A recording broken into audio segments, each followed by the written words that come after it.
Camp Resolute sat under the Kandahar sun, as if forgotten by the rest of the world.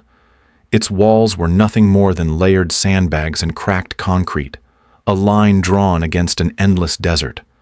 Dust storms blew through its alleys and settled in every corner. Generators droned without pause, filling the silence between radio checks. The soldiers stationed there had grown used to the monotony. Their lives revolved around the rhythm of guard shifts, fuel checks, and meals that tasted the same no matter the day. It was a place where time stretched and routine dulled the senses. In that routine, Nora Caldwell moved like a shadow. She was the clerk who never raised her voice, never interrupted, never took more than her share of space.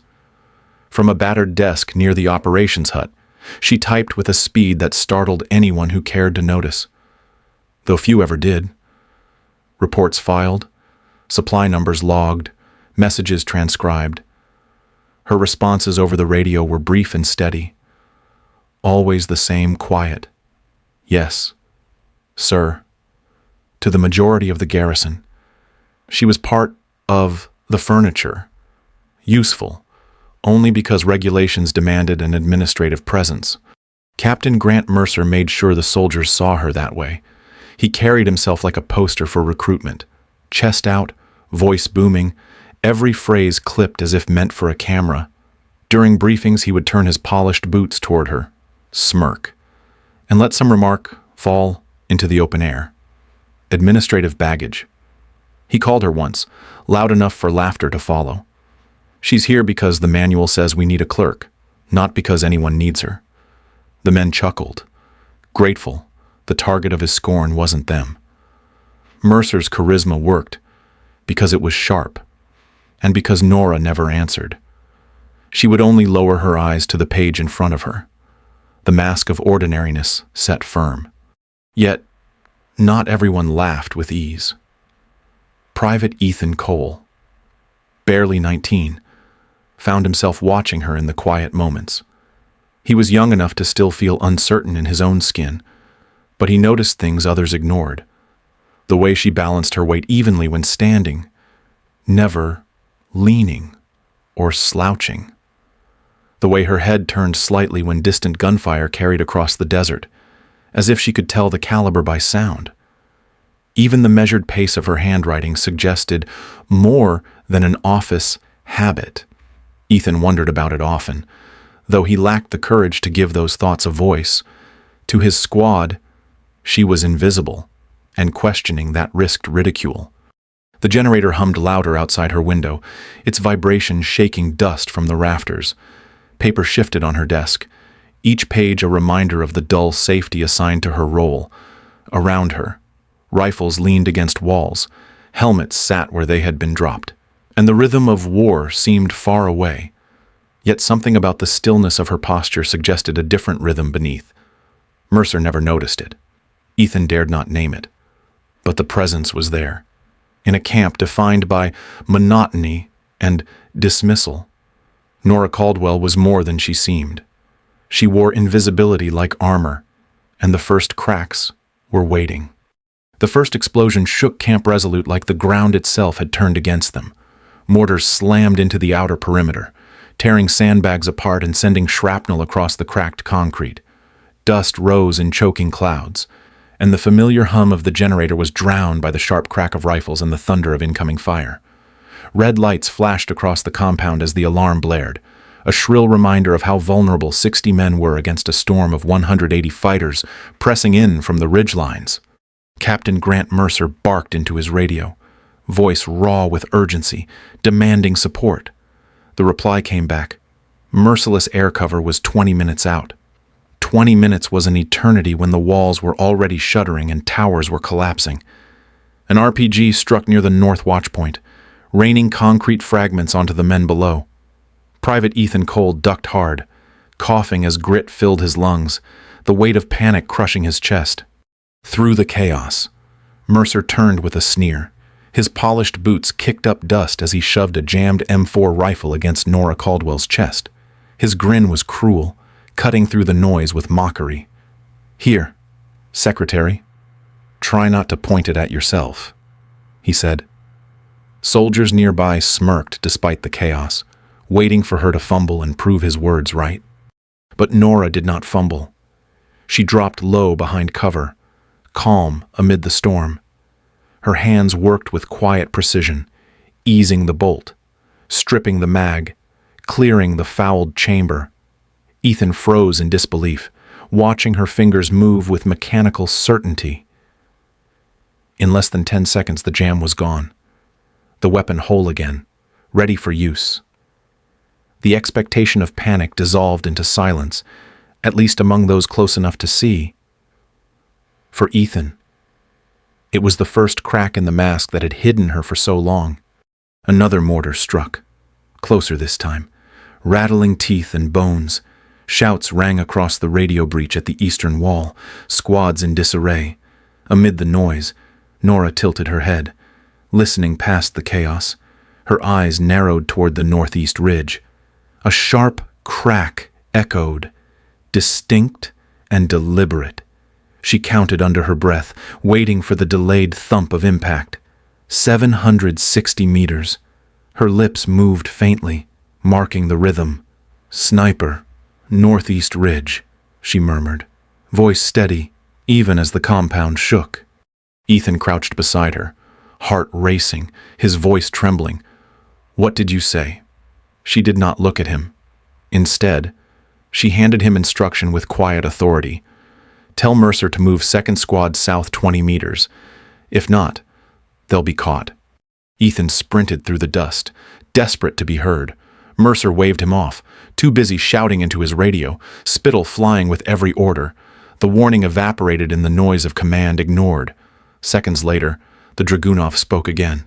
A soldier spun, collapsed into the sand, blood spreading fast. 2nd Squad scattered in confusion, just as she had predicted.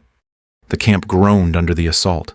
Towers burned, sandbags ripped apart, voices breaking under fear.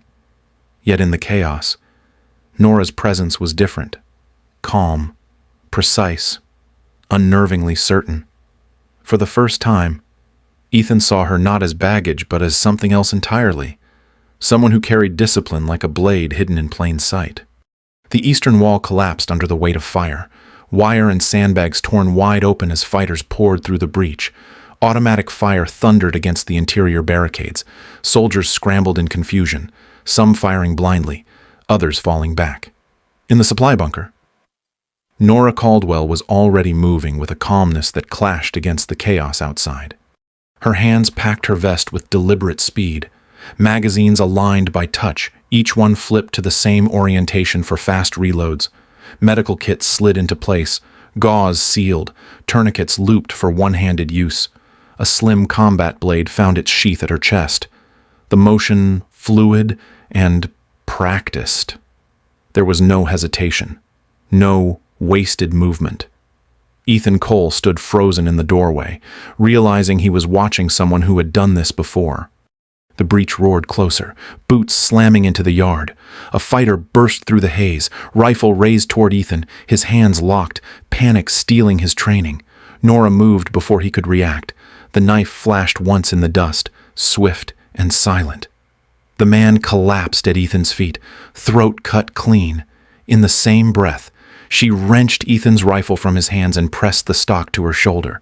3 controlled bursts snapped into the air. 3 attackers fell before they even realized she had engaged them. Her stance was firm, recoil absorbed as if her body had memorized the rhythm. Ethan's stomach twisted. This was not the movement of a clerk surviving by chance. This was instinct honed by repetition. Mercer's voice bellowed across the yard, rage cutting through smoke. Caldwell, stop playing soldier. He stomped forward, his polished boots caked with dust.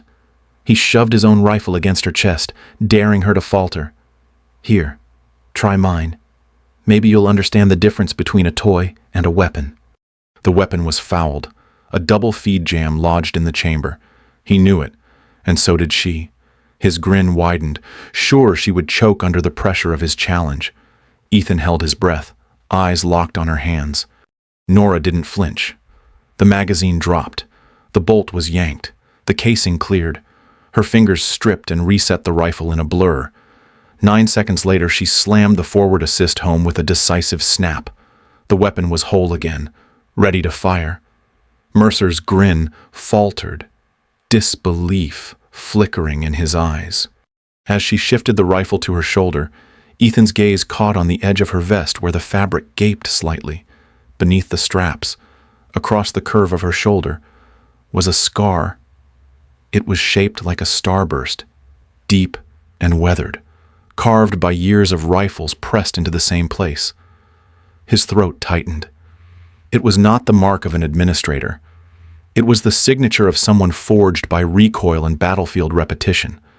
The breach burned outside, the fight pressing closer, but for Ethan and Mercer, the battlefield had already shifted. The mask of ordinariness was cracking, and the truth behind Nora Caldwell was impossible to ignore. The battle surged around Camp Resolute, dust clouds rolling with every explosion, voices breaking under fire, rifles spitting in ragged bursts. Amid the chaos, Nora Caldwell slid flat behind a slab of shattered concrete, her cheek pressed to the stock of a bent-sight M4 that had no business attempting what she was about to do. Across the desert, through the haze of heat and smoke, the figure on the ridge stood calm. He moved squads with simple gestures, orchestrating the assault like a conductor guiding a symphony. Every advance, every volley bent to his direction. Nora knew without cutting him out. The camp would break. The air shimmered, the distance stretching like a mirage. 760 meters separated her from the commander, a gulf too wide for this weapon, too far for its battered iron sights. Yet she settled in, body rigid with discipline, breathing slowing until the world around her began to fade. Ethan Cole crouched beside her, heart hammering, unable to comprehend the stillness he was seeing. Captain Grant Mercer hovered close, torn between fury and disbelief, his polished boots grinding into the rubble as if trying to anchor himself in pride. Nora's scar pressed against the stock, that starburst mark etched into her shoulder like a signature of years in recoil. Her eyes narrowed against the sight's warped alignment. Every factor ticked through her mind. Wind drift, bullet drop, heat shimmer bending the line of aim. Her lips parted in a whisper of rhythm. Heartbeats counted like a metronome. Ethan's throat tightened as he realized this wasn't guessing. This was a ritual practiced until it lived in her bones. She squeezed the trigger. Nothing. The rifle snapped empty, jammed again. The window began to close. Guards were tightening around the commander, ready to pull him from view. Mercer sneered, spitting into the dirt. Suicidal. No one can land that shot. But Nora's hands moved without pause. Tap, rack, bang. The drill executed in less than 2 seconds. Chamber cleared, bolt slammed forward. It was flawless, violent precision, as if her body had done it thousands of times before. She exhaled into silence, eyes locked on the target. The second shot came. No thunderclap, no cinematic echo, only the muffled crack lost amid the roar of the battle. Yet Ethan felt it vibrate through the ground, through his chest, as if the earth itself carried the sound. Dust leapt from the ridge. The commander's head snapped back, his body crumpling like a marionette with its strings cut. For a heartbeat, the assault continued unchanged, momentum carrying it forward. Then the ripple came. Orders died on lips. Movements faltered. Confusion spread like fire across dry brush. Fighters who had moved with perfect coordination now scattered, firing wildly or breaking into retreat. Phones appeared in trembling hands. Soldiers recorded the ridge, the impossible distance, the enemy commander falling under a shot no one should have survived. Ethan's eyes were wide, his mouth open, breath stolen by awe. He looked at Nora as if seeing her for the first time. Mercer lifted his binoculars, hands shaking, pride crumbling as he watched militants dragging their leader's lifeless body. His certainty, once carved into every word, broke apart. Around them, disbelief hardened into whispered truth. The secretary with the battered desk and quiet voice had just made the shot that shattered an army. The silence after was more powerful than the rifle's crack. In that silence, Ghost returned, undeniable and alive in the dust of Kandahar. The battlefield was collapsing into silence when the deep chop of rotor blades rolled across the desert. Every soldier turned skyward. 2 black helicopters skimmed low over the camp, sleek, unmarked, their door guns spitting fire into the remnants of the retreating force. Rotor wash blasted sand across the compound, whipping it into spirals. The aircraft flared hard and hovered above the perimeter as thick ropes unfurled from their sides. Figures slid down in rapid sequence, boots hitting the ground with precision. Black-clad operators spread out, their weapons tracking every movement with lethal efficiency. They cut through the last pockets of resistance like a blade through fabric. Within moments, the yard that had been a cauldron of chaos only minutes earlier was under complete control. Their silence was as loud as their gunfire, a rhythm that spoke of endless practice. Every soldier at Camp Resolute knew immediately who they were: Delta Force. For the first time since the fight began, the defenders lowered their rifles in disbelief. Among the operators, one paused. A master sergeant with gray threaded into his hair lifted his visor and froze. His eyes locked on Nora Caldwell, still prone behind shattered concrete, rifle steady in her grip. His voice dropped low, almost lost beneath the rotors, but those nearby heard it. "No way," he whispered. "Ghost." The name hit the air like another detonation. Ethan Cole's head whipped toward her, confusion and awe colliding in his young face. Soldiers nearby repeated it under their breath, tentative at first, then stronger as the word carried from lip to lip. Ghost. A name out of rumor. A figure whispered in barracks. Thought dead after Iron Anvil. Now spoken aloud with Nora in sight. It could not be ignored. Mercer staggered backward, binoculars still clutched in trembling hands. His voice, once so sure, cracked hollow. "That's impossible." He stared at her as though the ground had shifted beneath him, the weight of his arrogance caving in. The captain who had mocked her as administrative baggage now stood stripped of certainty, staring at the legend he had ridiculed. The rotors deepened again, another thump building over the desert. A third helicopter appeared, larger, bristling with antenna arrays, painted the same flat black as the others. It descended near the command post, sand blasting outward in violent waves. When the doors opened, soldiers across the yard stiffened instinctively. A woman in full dress uniform stepped down, her presence commanding even before her boots struck the ground. Deep navy fabric trimmed with gold glinted under the harsh Kandahar sun. Rows of ribbons and medals adorned her chest, stars shining on her shoulders. Dust swirled around her stride, but never slowed it. Major General Eleanor Briggs moved through wreckage and blood as though none of it dared touch her. The camp fell into hushed stillness as she approached. Operators parted without command. Soldiers stood frozen. Briggs's gaze did not waver. She stopped before Nora, her expression carved in steel. The battered rifle still rested in Nora's hands, her silence unbroken. "Master Sergeant Caldwell," Briggs said evenly, her voice carrying over the yard. Then, sharper, with the weight of revelation. "Or should I still call you Ghost?" The words rippled through the camp, binding every witness to the moment. Phones lifted, recording what no one had believed possible. Dog tags pressed in pockets suddenly felt heavier to those who carried them, as if memory itself bent under the truth. Mercer's lips parted, but no words emerged. Ethan's pulse hammered as he stared at her with the certainty of someone who now knew. Nora remained silent, her face unreadable, but silence was no longer enough to protect her. The mask was gone. Ghost was reborn before them all. The rotors faded to a low thrum as Major General Eleanor Briggs drew closer, a black folder clutched in her gloved hand. Its cover bore deep crimson stamps, the kind that marked a burden too heavy for most eyes. Dust swirled around her boots, but the folder stayed tight against her side until she stopped in front of Nora Caldwell. With deliberate weight, she extended it. The battlefield seemed to pause, every soldier watching as Nora accepted the file. Her fingers were steady, but tension coiled through her arm as she flipped it open. Inside, pages fanned out with satellite photographs, grainy but unmistakable, images of convoys, ridge lines, and heat signatures of fighters clustered in the desert. Intercepted radio chatter was printed beneath. Call signs coded but repeated, all pointing back to one name, Omar Darvani.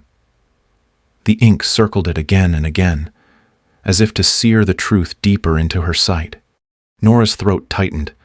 She stared at the evidence, but behind the photographs she saw something else: shattered rock, burning vehicles, and the lifeless weight of Stevens crumpled beside her. The scar on her shoulder ached, as if it remembered the rifle pressed there, the night iron anvil consumed them. She had buried Ghost in that darkness, convinced the world believed her dead. Now betrayal stared back at her in ink and images, dragging the past into the light. Briggs's eyes never left her. He orchestrated it. He set the trap that killed Stevens and silenced you. Every strike since has carried his precision. And today, you proved he hasn't won. Ghost is still alive. Her voice carried not as encouragement, but as an order cloaked in conviction. Nora's gaze dropped to the folder, her silence stretched taut. At last, her voice emerged low, almost broken. I buried Ghost with Stevens. I swore she would never rise again. The words were heavy with grief, each one scraped raw. Briggs leaned closer, dust whipping between them. Her tone was sharp as steel.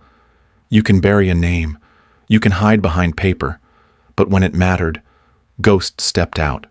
You didn't hesitate. That means she was never gone. The weight of truth settled over the camp. Mercer, who had lingered at the edge, finally stepped forward. The arrogance in his shoulders was gone, his voice stripped bare. I mocked you. I called you dead weight. I didn't see who you were. You saved us all. His words shook, more confession than apology. Nora turned, her eyes steady on him. You couldn't have known, she said, calm but cutting. Warriors don't advertise. Captain, they just serve. The silence that followed was heavier than the mortars had been. Around them, soldiers shifted uneasily, every eye locked on the woman who had stood among them invisible until now. Ghost had returned, whether she wanted it or not. The scar on her shoulder throbbed as if to remind her the past was not buried. It was alive, and it carried Darvani's name. The desert air hung heavy with the scent of cordite and dust as the yard of Camp Resolute stilled.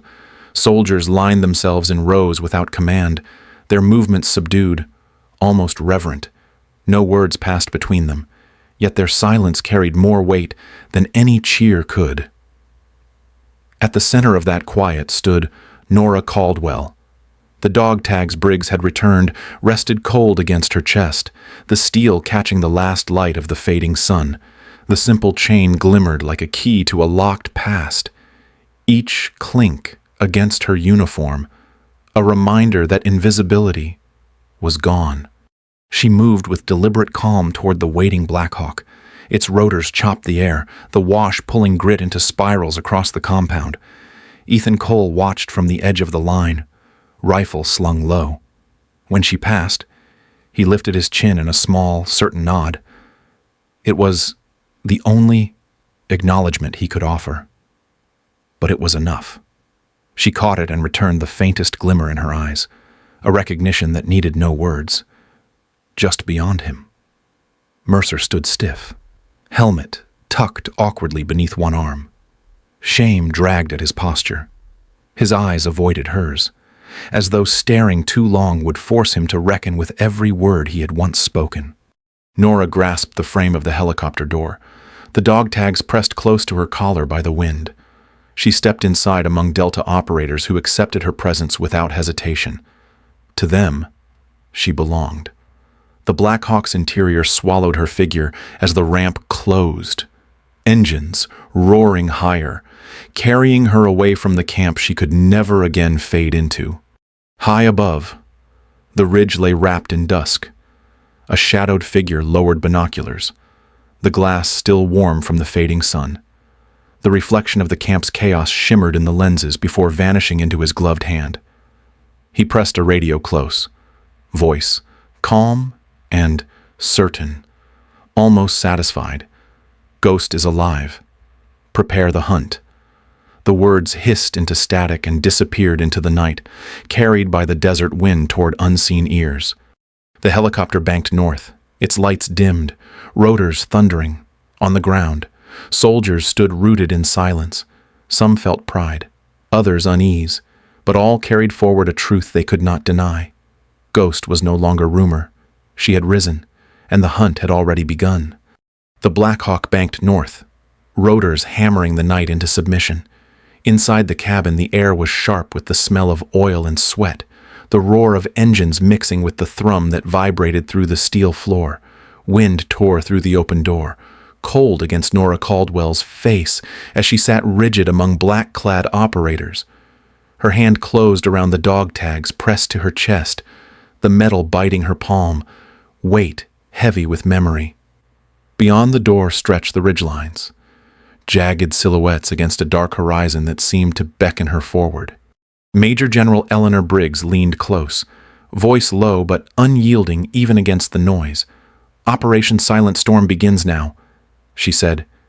"You are the only one who has faced Omar Darvani and lived." The words landed like stone. Nora's eyes stayed on the mountains, unblinking. For a heartbeat, she seemed as still as the myth they had named her. Then she answered, her voice sharpened by steel and grief. "It is not just a mission," she whispered. "It is personal." Briggs studied her for a moment and gave the faintest nod. The Delta men around them said nothing. Their silence was acceptance. In the corner of her vision, the Black Hawk's door framed the emptiness ahead, the night stretching into unknown terrain. And Nora knew she had stepped across a threshold that could never be reversed. Back at Camp Resolute, the dust still hung low in the yard where soldiers had gathered. They spoke softly. Words carried only a few feet before the desert wind claimed them. Some whispered her name, others only the title they had heard in disbelief. Ghost. The sound drifted between them like a secret becoming truth. They knew she would not return as a clerk. She had risen as something far heavier, a figure born of scars and silence. Above, the helicopter pushed north into darkness. Nora's gaze locked on the ridgelines. Her fingers curled tighter around the tags at her chest. Whatever the world called her no longer mattered. She was hunting, and this time, she would not disappear. The ghost had risen, and her war was her own.